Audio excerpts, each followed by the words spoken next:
Welcome to Thoughts on the Market. I'm Michael Zezas, Head of Public Policy Research and Municipal Strategy for Morgan Stanley. Along with my colleagues bringing you a variety of perspectives, I'll be talking about the intersection between U.S. public policy and financial markets. It's Wednesday, September 15th at 10:30 a.m. in New York.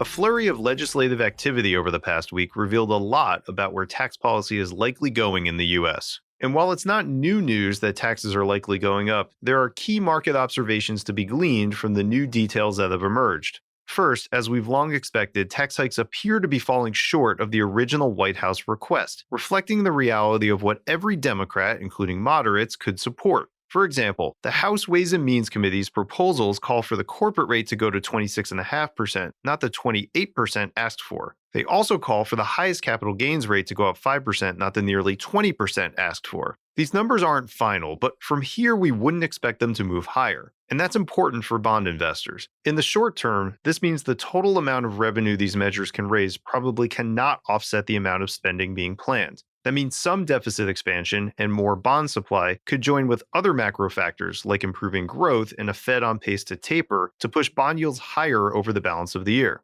Second, while the net fiscal package should mean deficit expansion and thus support for growth, the higher taxes could strain equity markets in the very near term. As our colleagues in cross-asset strategy have pointed out, the substantial rally in U.S. stocks has left valuations stretched. Further, stocks could be sensitive to a slowing down in the goods economy as the growth cycle matures. Add new taxes to the mix, even the more modest hikes we expect, and it means that stock returns risk lagging for a bit as investors adjust to this more mixed, albeit still positive, macro outlook.